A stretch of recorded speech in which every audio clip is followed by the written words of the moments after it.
नमस्कार साथियों। आज सुबह सुबह जब ट्विटर को चेक किया तो उस पे वर्ल्ड वॉर 3 और पोलैंड मिसाइल स्ट्राइक ट्रेंड कर रहा था।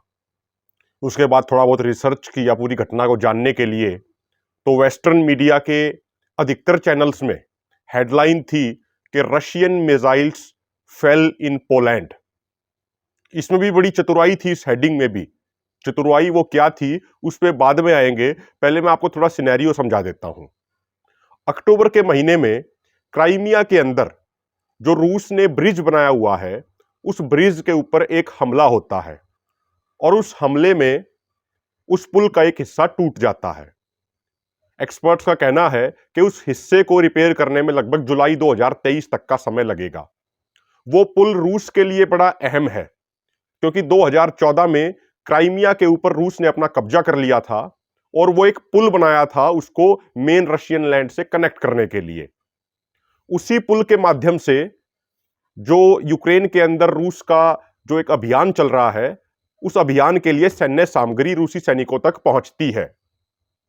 तो उस पुल पे हमले के बाद रशिया ने एक कैंपेन शुरू किया, जिस कैंपेन के तहत रूस लगातार यूक्रेन के इंफ्रास्ट्रक्चर, चाहे उसमें एनर्जी इंफ्रास्ट्रक्चर हो, चाहे उसमें इलेक्ट्रिसिटी इंफ्रास्ट्रक्चर हो, उस इंफ्रास्ट्रक्चर के ऊपर ताबड़तोड़ मिसाइल हमले कर रहा है।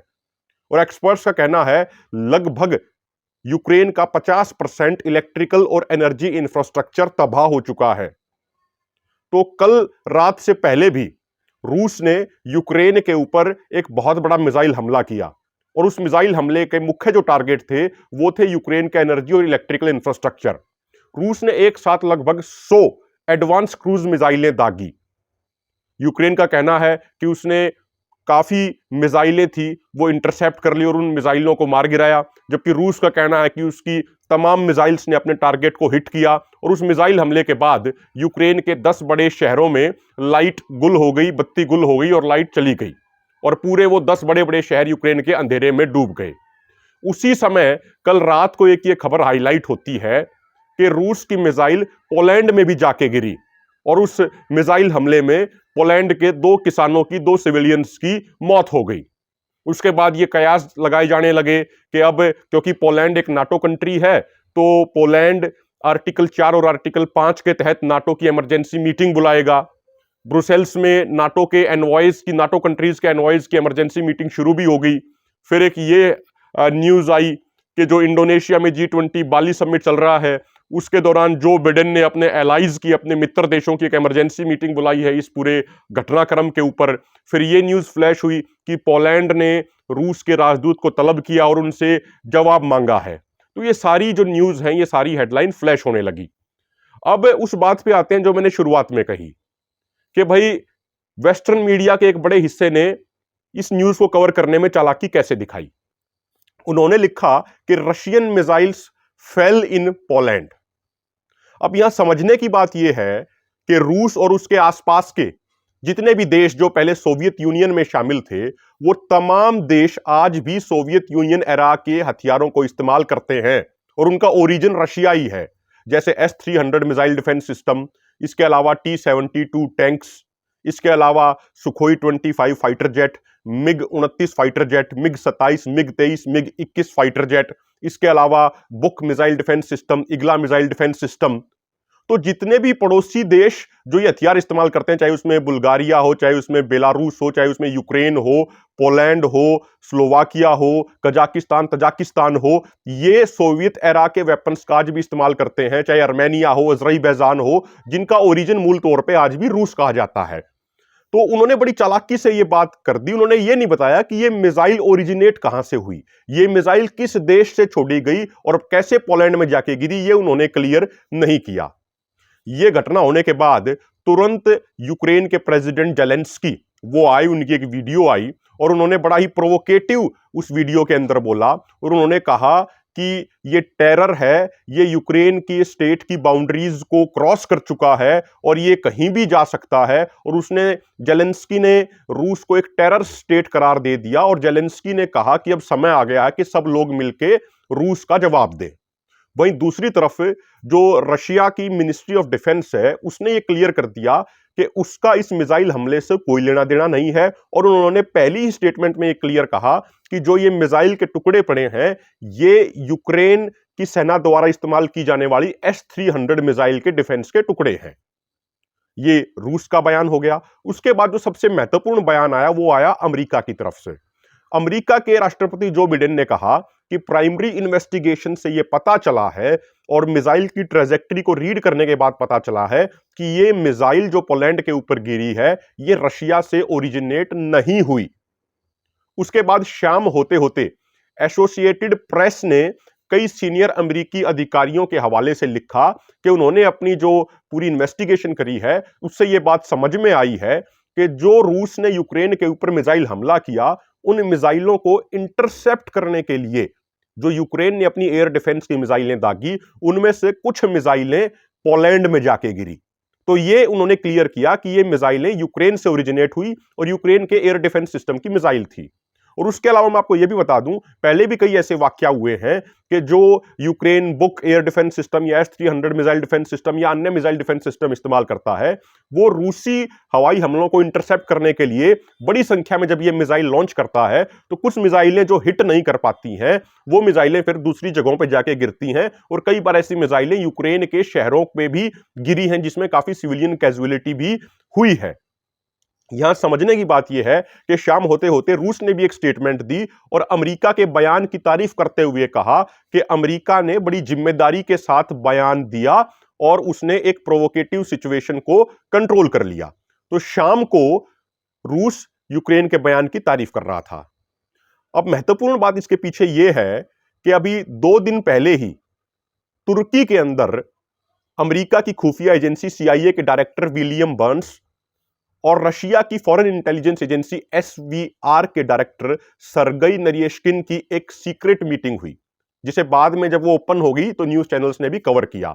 और एक्सपर्ट्स का कहना है कि बैक चैनल टॉक्स चल रही हैं अमेरिका और रूस के बीच में कि किस तरीके से इस यूक्रेन के युद्ध को खत्म किया जाए, क्योंकि एक्सपर्ट्स का यह कहना है कि अमेरिका के पास भी अब जो हथियार हैं वो कम होते जा रहे हैं जो वो लगातार यूक्रेन को सप्लाई कर रहा है। एक्सपर्ट्स का तो यह कहना है कि अमेरिका अब तक $50 बिलियन से ज्यादा की मदद यूक्रेन को दे चुका है, और अमेरिका के अंदर भी यह प्रेशर है जनता का कि यह पैसा बाहर जाने की बजाय अमेरिका के अंदर ही इस्तेमाल किया जाना चाहिए। तो शाम होते होते यह सिचुएशन काफी क्लियर हो गई कि यूक्रेन की जो एयर डिफेंस मिसाइल थी वो पोलैंड के अंदर जाके गिरी और उसमें 2 सिविलियंस की डेथ हो गई। अब इसमें 2-3 सिनेरियो समझने बड़े जरूरी हैं। ये तो फैक्ट्स के हिसाब से क्लियर ही हो गया कि ये जो मिसाइल पोलैंड में गिरी ये रूस से ओरिजिनेट नहीं हुई थी, और अगर आप लॉजिकल भी देखेंगे तो कोई अर्थ नहीं बनता कि रूस पोलैंड के ऊपर मिसाइल हमला करेगा, क्योंकि अभी रूस और यूक्रेन के युद्ध में काफी एक मुश्किल स्थिति दोनों देशों के लिए चल रही है, और ऐसी स्थिति में रूस नहीं चाहेगा कि वो अन्य किसी नाटो देश के ऊपर हमला करके उसको भी युद्ध में शामिल कर ले, उससे रूस के लिए स्थिति और खराब हो जाएगी। तो ये पोलैंड के ऊपर मिसाइल हमला करने से रूस को कोई फायदा नहीं होगा, उल्टा नुकसान होगा। तो इसीलिए ये पहला तो ये चीज क्लियर होगी जो बाद में न्यूज के अंदर भी आ गई। और सबसे महत्वपूर्ण बात यह है कि अगर पोलैंड के ऊपर कोई मिसाइल हमला करता है तो नाटो का आर्टिकल 4 और आर्टिकल 5 फिर ओपन हो जाएगा। आर्टिकल 5 ये कहता है नाटो का कि किसी भी नाटो मेंबर कंट्री के ऊपर हमला हुआ तो कैसे जवाब देना है, कैसे रिएक्शन करना है, इसकी तैयारी करनी है। और ऐसी आर्टिकल 4 ये कहता है कि ऐसी स्थिति से निपटने के लिए क्या किया जाए, उसके डिस्कशन के लिए मीटिंग बुलाई जाए। तो पहली चीज क्लियर है कि ये मिसाइल रूस से ओरिजिनेट नहीं हुई, लॉजिक भी कहता है और फैक्ट भी कहते हैं। दूसरी बात जो अमेरिका के अधिकारियों ने भी कही वो एक ज्यादा सिनारियो लगता है कि भाई जो रूस ने मिसाइल हमला किया यूक्रेन के इंफ्रास्ट्रक्चर के ऊपर, उन मिसाइलों को काउंटर करने के लिए यूक्रेन ने अपनी कई एयर डिफेंस की मिसाइल शूट की और उनमें से काफी मिसाइलें S-300 सिस्टम की वो मिस हो गई और उनमें से 2 मिसाइलें पोलैंड के ऊपर जाके गिरी। लगभग ये पोलैंड यूक्रेन बॉर्डर से 30 किलोमीटर की दूरी पे है और उसमें 2 सिविलियंस की डेथ हो गई जो अपने खेत में काम कर रहे थे। तीसरा एक महत्वपूर्ण जो बात है जिस पे थोड़ा ऑब्जर्व किया जाना चाहिए, जिसका एनालिसिस किया जाना बहुत जरूरी है, वो ये है कि इस समय आज ही G20 की जो बैठक चल रही थी इंडोनेशिया में, वो बैठक है वो खत्म हुई है और उस बैठक के दौरान, बैठक के अंत में G20 देशों ने एक स्टेटमेंट जारी की जिसमें रशिया के एग्रेशन को कंडेम किया है और रशिया ने जो यूक्रेन के ऊपर हमला किया उसकी आलोचना की है। यहां सबसे महत्वपूर्ण जो समझने की बात यह है, इस मिसाइल के गिरने की टाइमिंग और G20 की मीटिंग और उसके बाद G20 की ये एक कॉमन स्टेटमेंट आना। अब तक क्या था कि अब तक चाइना और भारत जैसे देश हैं, वो रूस की सीधी आलोचना करने को अवॉइड कर रहे थे।